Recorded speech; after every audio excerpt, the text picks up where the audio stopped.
county-owned special needs shelters that are open and operating in counties that are in the path of the storm. Schools and other facilities are now also being used as supplementary state-supported shelters across the state. The state of Florida has now opened 6 state-operated supplemental shelters. These may not ultimately be needed, but you have a lot of people in the evacuation zones. I think most people decided to just leave and find something on their own. We still have a lot of room in the traditional shelters, but out of an abundance of caution, we wanted to open additional options. So the 6 state-operated supplemental shelters currently are Baycare, 1802 North Del Mabry Highway in Tampa, Life Science Logistics, 310 North Galloway Road, Lakeland, Babcock Ranch, 43281 Cypress Parkway and Punta Gorda, the Wiregrass Ranch Sports Camp, 3021 Sports Coast Way in Wesley Chapel, Florida. That site also has capabilities to service special needs individuals, and Kevin is also working on setting up a 7th site. Now, those state-supported shelters, they do have generators, so you will have access to power. I think you have Starlink at those. They've got Starlink internet. So, look, it's not the 4 seasons, but there are some things there that will make it tolerable to be able to get through the next 24 to 36 hours. You can find the shelter options at floridadisaster.org/shelters. You can also find your county's EM page at floridadisaster.org/counties, floridadisaster.org/counties. So people have time now to evacuate if they are in the area of an evacuation zone. We see the storm is a very strong Category 4. I've said from the beginning, the prognostications are it's likely going to weaken before it gets, but it may not. And even if it does weaken, it's still going to be a major, major impact. So you still have time now to make decisions to protect yourself and your family. Massive amounts of space at these shelters. The roads are flowing. The conditions are going to get bad, so you just got to be very careful with that. But certainly these shelters are a very live option. I want to just finally thank everybody. When you have these emergencies with a major hurricane, it's a huge deal. We spin up all state agencies, everyone here at the EOC, working basically round the clock. You have all the counties and cities that were in the path of Hurricane Helene, and it wasn't just the Big Bend where you took the blow. It was massive surge up and down the west coast of the Florida Peninsula. A lot of damage was done. There were thousands of rescue missions that were effectuated immediately after the storm. Huge things done, like fixing the road and SR 786, helping with the bridges. There was so much that was done in the immediate aftermath and is still being done in that. Then you have another storm that developed, and immediately you're back on that posture, round the clock, no time to rest, no time to sleep for a lot of these folks, and it's not easy. And so I just want to say, on behalf of the state of Florida, thank you for discharging your duties. Thank you for accepting this mission. It's not going to be easy, but there's no better group of people that I would want responding to this than the folks that we have doing it throughout this state. Whether you're talking about the counties down on the Gulf Coast of Florida, whether you're talking about the people that we have here assembled in Tallahassee, these folks have proven themselves. They're working hard, and we will get the job done. Okay, Kevin Guthrie. Thank you, Governor. I want to reiterate that we will get the job done. Absolutely. The men and women behind me are the best in the country, and they lead the industry in what it is that we do. The men that are standing behind me and the men and women that are state agency heads, everybody has checked their ego at the door, and all it is about teamwork right now.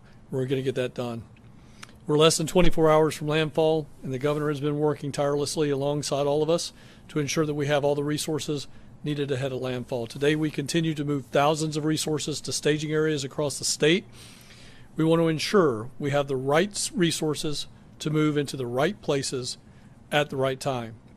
Life-threatening storm surge is expected along Florida's west coast. Counties from Levy to Collier have ordered mandatory evacuations, and I urge you to heed those warnings if you're in one of those zones. You might not want to evacuate, but there are free shelters in your area. If you live in a mobile or manufactured home and you're in this impact area, please go to a local shelter. If you rely on power for medical devices or other things, please go to a local shelter. You live in a home that can't withstand the hurricane force winds, again, please go to a local shelter. We have enormous capacity. We're about 31,000 sheltered last night. We have the ability to do well over 200,000 in the impact area. If you're making a decision, you say, oh, it's too late, there's not enough room for me, there is room. Please come. Your home and belongings can be replaced, but you cannot. You can find a list of all shelters, including our state-run shelters that the governor just mentioned, by visiting floridadisaster.org/shelters. We also have options to assist residents with evacuating. We still are running our shuttle service. You could also go to floridadisaster.org for updates on that 1-800 number. That number is 1-800-729-3413. Again, that's 1-800-729-3413. We've also partnered with Uber, and you can call them and put in the discount code of Milton Relief. That's Milton Relief, and that'll be a free ride to the shelter. If you don't live in an evacuation zone and decide to shelter in place, make sure you have enough supplies to weather the storm and after the storm conditions cease. We recommend you have 7 days of supplies on hand. Power outages are expected with this storm. Charge your electronic devices now before the power starts to go out. If anybody's looked at a radar in the last 8 hours, you see a lot of rain heading into the impact area. You see tornado warnings. I think as of our 7:15 briefing with my executive staff, we had 7 tornado warnings, and as we were walking in here, I saw 2 more. So there's been roughly 10 tornado warnings. Power will start going out, so you need to make sure your electronic devices are charged now. If you can get outside and it's safe to do so, make sure you're bringing out all that furniture, potted plants, decorations. If you can pick it up, put it up. The strong winds can obviously pick that stuff up and deposit it much somewhere else. During the storm, we want to start messaging this. We do it every single time, but again, if you've decided to shelter in place and during the storm you hear the trees snapping, maybe the power popping, that can mean that there is flying debris and you should seek shelter immediately inside your home. Treat it as if it's a tornado. Get into the innermost portion of your home. If you have some type of lightweight mattress, pull it over the top of you. Protect yourself from falling debris. Treat it as just as if it's a tornado. If you find yourself, all of a sudden, it is absolute calm. You've gone from snapping trees and power lines and the sound of destruction to absolute nothing, like it's a clear day in the middle of the summer. You're in the eye wall of the hurricane, and you need to stay in place. Do not go outside. Do not look around. This eye wall has been moving anywhere from about 4 nautical miles to upwards of 12 to 16 nautical miles. If it reforms the eye wall and starts to collapse again, you may have only minutes in a situation that could be life-threatening. So please make sure you do not go outside if that happens. For more updates in your area, remember to follow your local county emergency management agency's instructions. The agency also has activated the State Assistance Information Line to provide information to Floridians to receive up-to-date information from us. Residents and visitors can call this toll-free hotline at 1-800-342-3557. 1-800-342-3557. Before I close, in anticipation of some of your questions, you may ask, what are the things that we're going to be doing over the next 12 to 24 hours while landfall is happening? The things that we're going to be doing, the Florida State Emergency Response Team with all of its agencies have been working contingency plans. Over a week ago, I set out for our planners to work 3 different contingencies. And that was something that hit the Helene area, something that hit the Tampa Bay area, something that would hit the Fort Myers area, and then even drill down further into that. So in the next 12 to 24 hours, our staff will be moving from a strategic contingency-based plan to tactical operations-based movements. They will pull off the shelf what that strategy was at the time and move directly into tactical operations. We will start working on our damage prediction models. We do have damage prediction models that come from the United States Army Corps of Engineers and other federal agencies. That system is called HAZUS.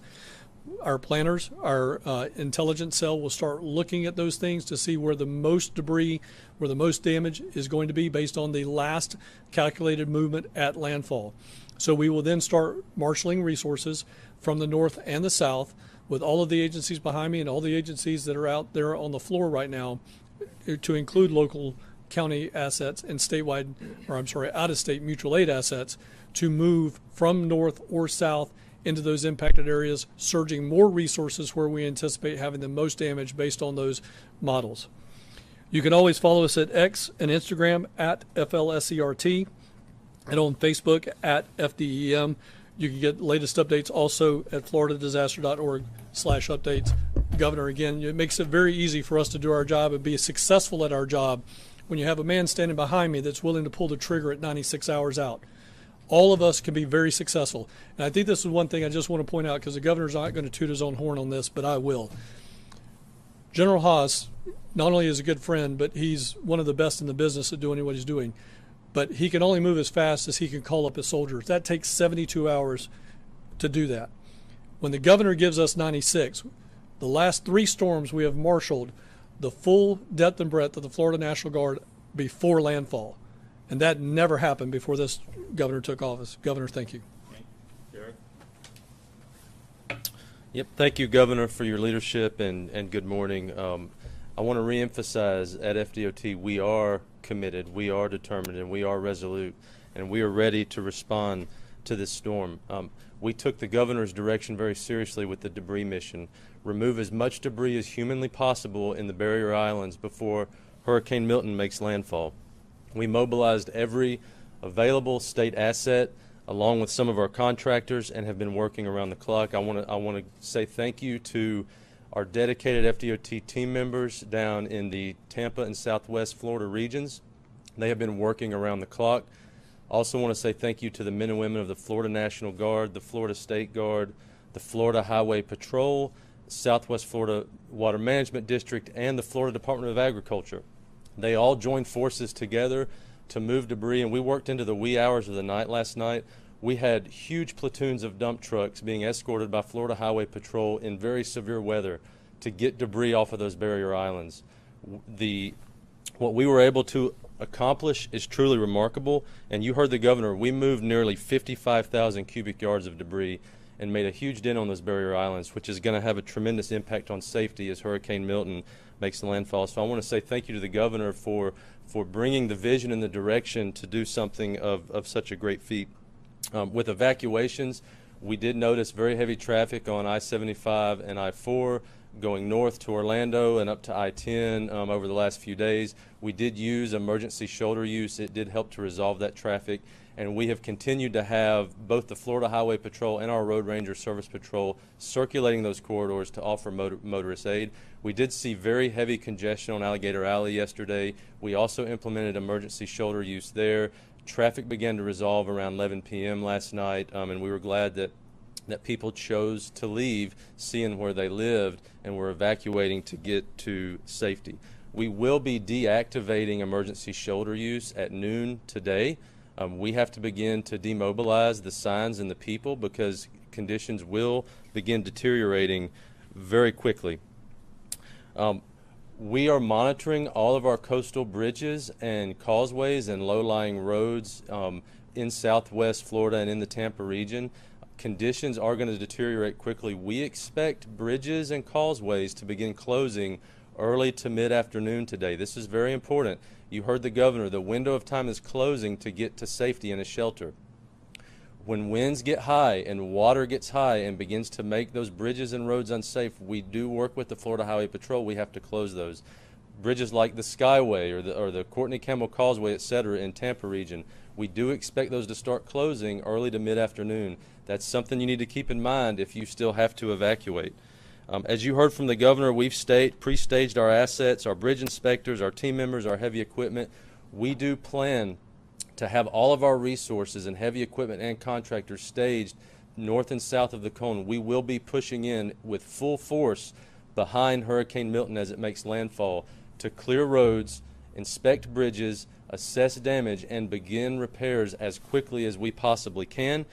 Every minute that a road or a bridge is down after a storm comes through can hinder the life safety mission. We take it very seriously. Any damage that we see and find, we will work as quickly and as efficiently as we can to begin those repairs immediately.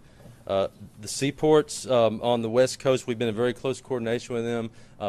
Port Tampa Bay, Port Manatee, both are important for fuel.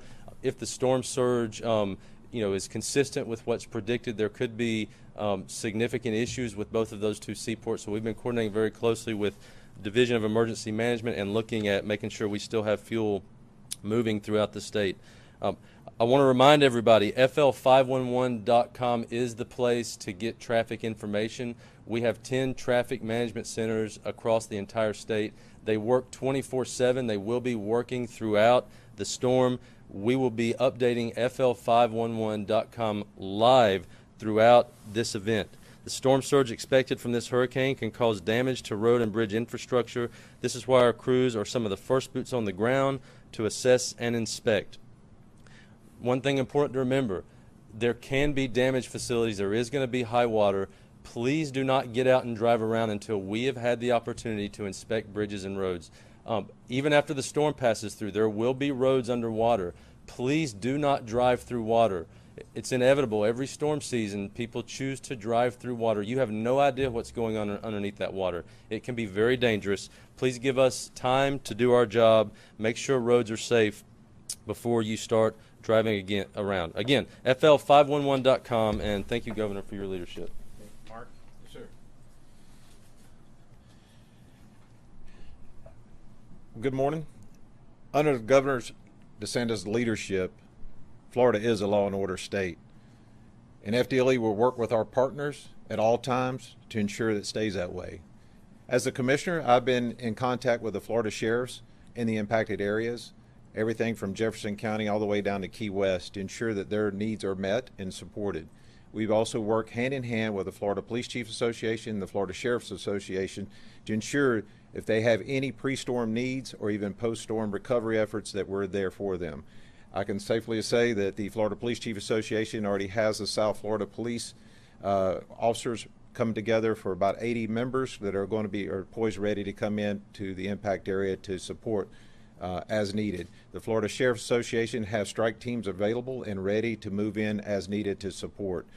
Now, FDLE is directing the deployment of additional 500 officers that are coming in from out of state. We already have 150 that has been notified and alerted and en route to the area. So tomorrow, after the storm passes, you may see law enforcement entities from other agencies from out of state that will be coming in to support, whether they be as special deputies under the sheriff or state officers that will support local law enforcement or state efforts. If you see them, they are going to be law enforcement authority and have powers as such. So I just want to make sure our people understand that. Florida will not stand for looting. Will not stand for it. We will come after you. And we're not going to stop if anyone takes advantage of any of our citizens or visitors in this time of need. So pay attention to that. If you have anybody or anything that you may see that's going wrong, contact your local law enforcement. We're there to support them, and we will be there on top to take care of that.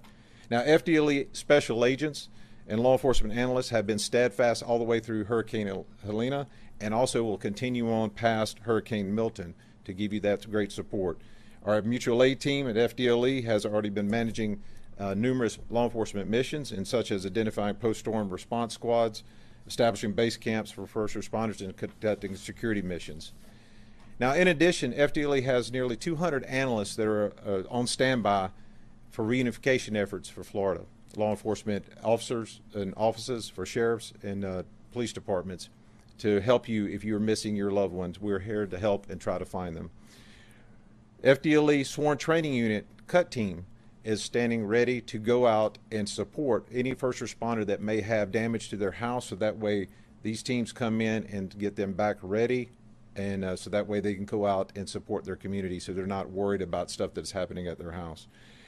Now, FDLE law enforcement strike teams are coming from Pensacola and Miami into the area. These strike teams will be able to do everything from violent crime investigations to patrol operation and security details. FDLE special agents are activated, all of them are activated to deploy in the impact area as needed. Now, in any type of event, comms is one of the biggest issues. And FDLE Communications Strike Team is already at the ready, working with ESF2 here at the Florida State EOC to ensure that agencies that lose their 911 communication, internet or radio communications, we're there to help them and get them back up and operational as fast as possible. In addition, our FDLE aviation assets are also pre-positioned to conduct overwatch missions for patrol officers and sheriff's offices and departments as needed on request. And I'll echo what Kevin said. Because of Governor DeSantis, we are ready. And thank you again, sir, for your support, and Florida cannot be in better hands. Thank you, Governor. Good morning, fellow Floridians. It is an honor to, on behalf of the Florida Highway Patrol, to serve Governor DeSantis and his administration and also serve the great people of the state of Florida. Just a brief update on our operations at the Florida Highway Patrol. We have pre-staged high water rescue vehicles in preparation for landfall. FHP is conducting proactive patrols of evacuated communities to suppress criminal activity. As the governor spoke about, we have been laser focused on ensuring that our roadways are open so that we can conduct escorts of fuel trucks to gas stations that are in need of fuel, as we are still doing those missions in this moment. But as the ports on the land side closed down for the hurricane, we are still engaged in transports of ambulances, ambulance companies, first responders, and other elements that need to be where they need to be at a certain time before landfall is made by the hurricane. If you are an ambulance company or if you are a healthcare facility that needs the services of the Florida Highway Patrol for the purposes of getting through congested areas, we would encourage you to dial star FHP, and we will make our best efforts to make sure that you get where you need to go in due time. We are currently also supporting the Department of Juvenile Justice by evacuating juveniles in secure residence facilities, and we are helping to relocate military families from the affected areas. We continue to provide law enforcement services in conjunction with our partners at FDLE to areas in the state that were affected by Hurricane Helene, specifically Keaton Beach, Steinhatchee, and Deacle Beach. As of today, all FHP troops and all 2,000 state troopers are activated on an Alpha Bravo shift, and that includes an additional 300 auxiliary state troopers. We are all in, full force, 24/7 from here on out. Now, I want to talk briefly about after the storm passes and makes landfall, and then we come in behind, you're going to see a lot of first responder personnel. You're going to see law enforcement. You're going to see the National Guard. You're going to see the State Guard, out-of-state law enforcement officers. At the direction of Governor DeSantis, we have 500 out-of-state law enforcement officers that are going to complement and supplement our response, and we appreciate FDLE's leadership on that. You're going to see DOT personnel. As far as law enforcement goes, obviously we're going to be focused on search and rescue initially. We're going to be focused on getting roadways back open so that we can amplify our search and rescue efforts. But if you are in need and there's no electricity, for example, or your phone doesn't work, feel free to interact one-on-one with law enforcement officers. We are here to help you in that moment of need. The governor talked a little bit yesterday about in the state of Florida, law and order state, Second Amendment state, you don't know what's behind that door, and I'm speaking directly to the criminal element that intend to take advantage of Floridians. The governor's right, you don't know who is behind that door, and they're probably armed. But if you find yourself in a situation where there is nobody in that home and you intend to burglarize it and take advantage of Floridians, there's going to be consequences. And I'll start with first of all, you're going to have the Florida Highway Patrol, 2,000 state troopers. You're going to have FDLE. You're going to have out-of-county sheriffs. And now we're going to have out-of-state troopers. There's going to be a swarm of law enforcement officers. And I can tell you, on behalf of the Florida Highway Patrol, if we catch you and you try to escape, we're going to chase you. We're going to use intentional contact to stop the pursuit. We're not going to allow you to injure or kill Floridians because of your criminal activity, we're going to hold you accountable and get you in custody. FWC will be deployed. They will catch you in the water. We'll catch you on land. You have the National Guard and the State Guard. They'll catch you in the air. There's no escape from the resources of the state of Florida. The governor has announced in prior months, and we have celebrated a 50-year crime low in the state of Florida. I can promise you, after this storm, there is going to be a new record set, because the state of Florida is not going to give you an opportunity to take advantage of Floridians.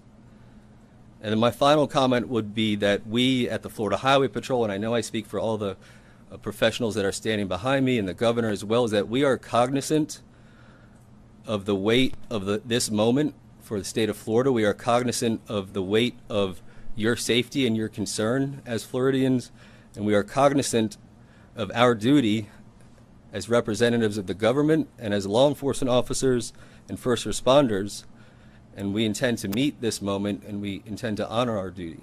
And so it is an honor to be a part of this team, to serve the state that I love, to serve the best governor in the state of Florida, and ultimately the people of Florida. Thank you, Governor.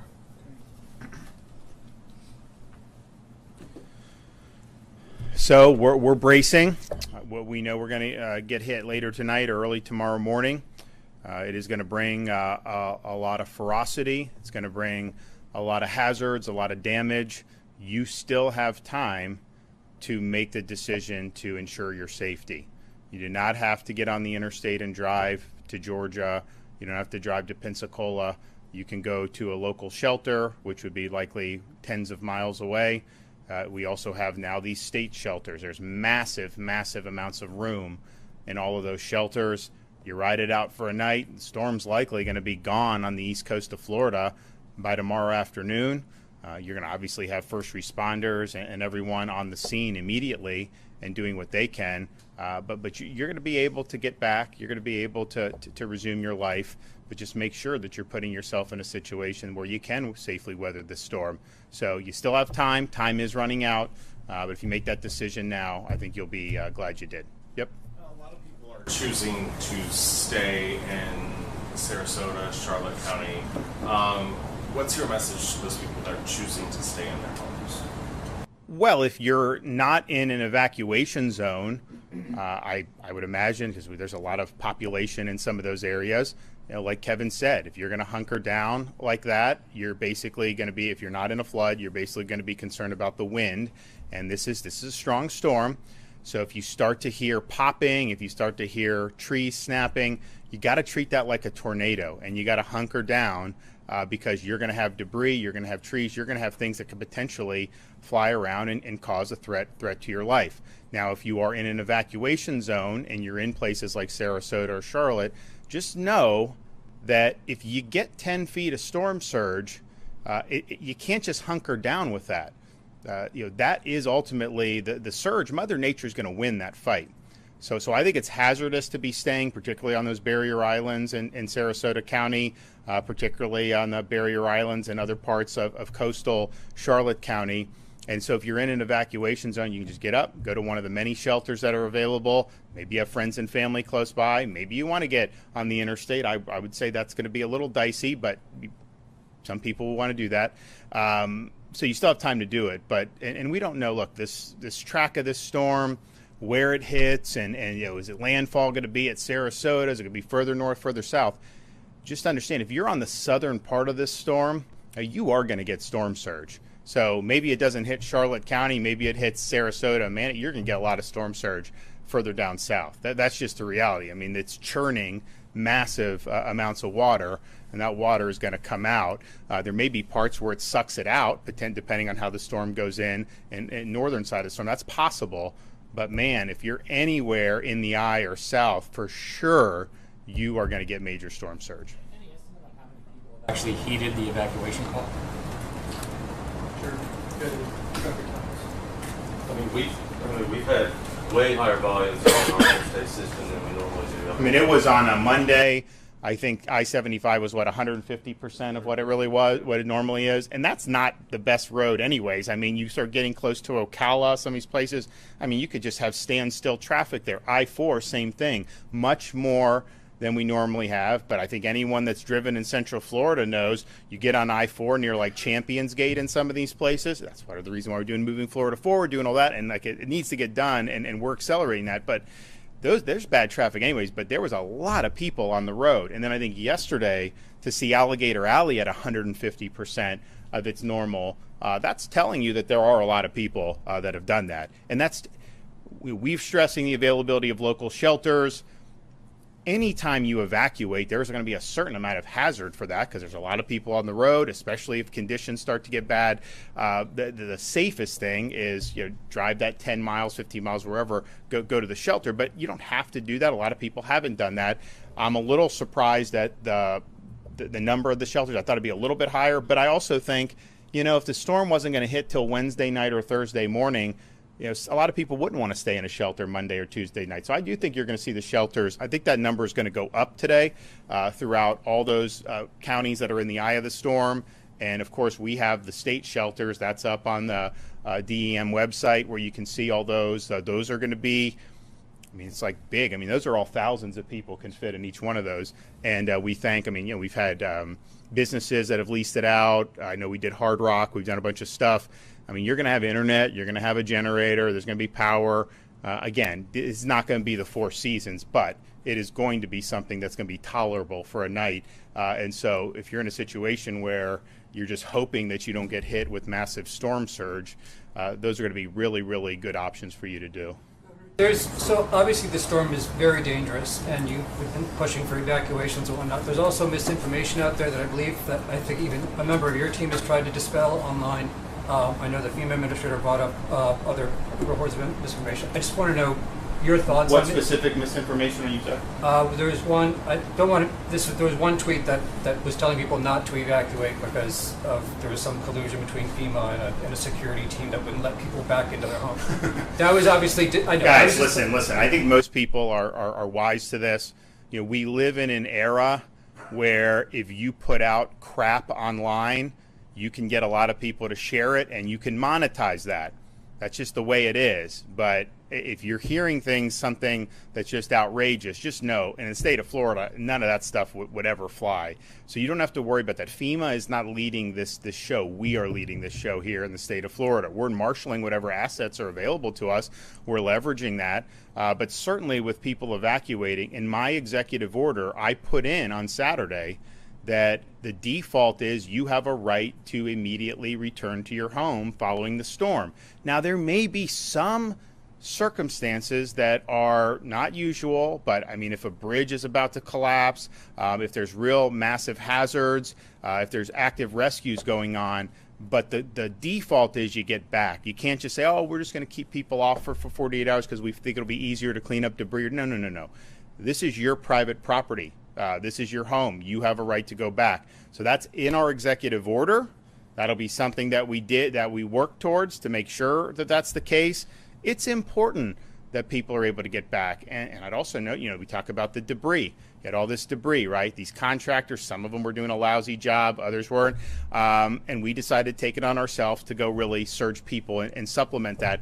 But by keeping the landfills open 24/7, there was a lot of private citizens that were going cleaning up debris, bringing them back. And these guys got like Ford F-250s. They're bringing them back to the landfill drop-in. That was a huge help. So there's not going to be anything where FEMA is ever going to be able to keep you from your home. Be careful about the nonsense that gets circulated, and just know that the more titillating it is, the more likely somebody is making money off of it, and they don't really give a damn about the well-being and safety of the people that are actually in the eye of this storm. It's all just trying to monetize what they're doing. And I know there's been a lot of stuff about what FEMA's done in other states. Look, I haven't been there. I don't know. But I can tell you in Florida, we are leading this train. We're marshaling all available resources, federal, state, and we're supporting local. And that's the way it's going to be. So you can have confidence in that.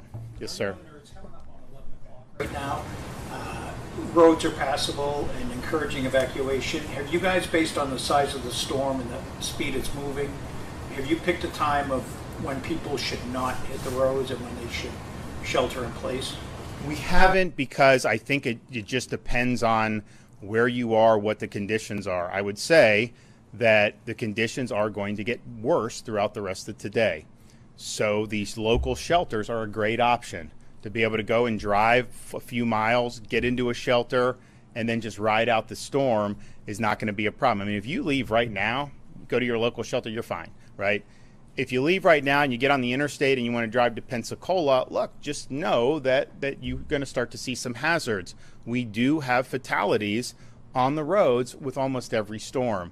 So the risk that you're assuming is a lot higher than if you just go to a local shelter. So I wouldn't want to say there's like a hard and fast time where you just can't. I think now you can go to the local shelter, but I would say even starting now, when you start talking about the interstate, you are going to see conditions deteriorate throughout today. And there is a lot of rain. There's problems in different parts right now. People get it. There's bands and whatnot. And it's not going to be right now hurricane force right now, but still, this is something that could be problematic. And so, I mean, I just think like if you're elderly or something like that, what would be the better option? Like, I would advise probably just going to the shelter right now rather than trying to get on the interstate, and go visit your kids or something. So, but people can make that decision based on what is in front of them at the time. There will come a time probably where, once we start getting the tropical storm force winds, where it is definitely going to be too dangerous. I don't think we're there now, but I think that's rapidly approaching. Regarding the shelters, basically for people who are displaced after this storm, will they be able to go to these shelters? If they go to their house and it's destroyed, will they? I think let Kevin talk. I think these shelters are to ride out the storm. We've worked with counties, with Helene, on sheltering availability for post-storm. I don't know that these are necessarily the same things on that, but we have had that mission. Do you want to address? Yes, sir. Thank you, sir. What I'll say to that is, again, to the governor's point, these private sector locations are what we would refer to as the shelters of last resort. Again, they're not the Four Seasons. They're cots in a warehouse in some cases. Our biggest facility is a warehouse that's right next to our new facility in Auburndale. But what we will do, because this is a point of emphasis for the governor, he's given me this direction, hear it loud and clear. When this storm is over, we need to get kids back at school. We need to get community and life back up and running, and we're going to be committed to doing that. My goal that I charge the team out there on the floor with is, let's get kids back in school in 3 to 5 school days after landfall. We're going to do that. To be successful at that, we're going to have people that are going to be in long-term sheltering.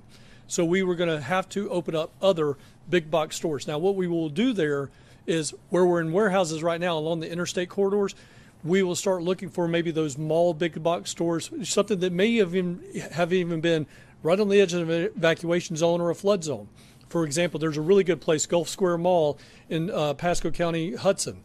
That is in an evacuation zone. That is in a flood zone. We would never go there to put people in harm's way. But after the fact, that might be a very good place to go and open a recovery shelter while we get kids back at school. Thank you. Yesterday it was said that the state will ask FEMA for a waiver allowing more contractors out of state to come to Florida. Has FEMA responded to that? Don't believe so, have they? No, sir. We're still working with that, putting that on a letter. We got 3 options. We're just trying to get the best option that's going to have the path of least resistance. Great. Related to the schools part of that, to kind of what Director Guthrie was talking about, I believe after Ian, there was a situation where some of the schools were just too damaged to actually have kids back in there. Is that something you just have to wait and see where the storm hits? And just that'll be that. We'll assess that at the time. I know, like on Sanibel, for example, those kids went to different school at that point across the bridge. It was a lot easier when we fixed the Sanibel Causeway, so they were able to do that. That may happen here. We'll see, but that'll likely be driven by the school districts make a decision, and then we'll be able to offer probably some support for that through our Department of Education. But these are things that are live possibilities. A storm of this magnitude, you are going to have some of these the schools that could be damaged. Now, I would say most of the schools that are not like on barrier islands, these are good structures mostly, and that's why we use them for shelters. So I would imagine you'll see some damage inland. but probably not to the extent that we saw on the barrier islands after Ian. On these barrier islands at the schools they're kind of in the similar spot. It's a big storm, and you could have some damage, and it may not be as simple as just being able to get people back in after 3 days. Okay. Basically, the people who are staying behind, and the police are going door to door in some places. Are you guys being told who these people are and their locations, and are you? That's a local thing. I know the sheriffs and the first responders on the county basis, they're doing that.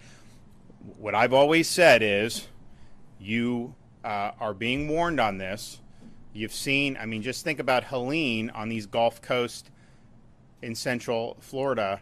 It was 100 miles away, and you still had feet of storm surge where there were fatalities as a result of that. This is one that's going to be potentially delivering even more surge than what we saw in Pinellas and Manatee. I mean, almost definitely will deliver more surge in some of these areas. And so that is hazardous, that is life-threatening, and you'd be wise to go to a shelter, ride it out, but rather than try to mess with that. And if there are a lot of people that do stay behind, I mean, unfortunately, there will be fatalities. Like, I don't think there's any way around it when you have storm surge that could be 10 feet. So you have time to do that. There's going to be people who stay behind who are going to be in distress. We are going to, working with the locals, we're going to conduct rescue operations. We will do that, and a lot of those were successful last time in the Helene. But why would you want to risk it at this point? So this is a big storm. It's going to do a lot of damage. It's going to create a lot of threats to life. It's obviously going to destroy property. We're bracing for that, but we're doing everything we can to try to mitigate the damage beforehand, and we'll do everything we can to help with rescues and getting people back on their feet afterwards. Okay, thanks.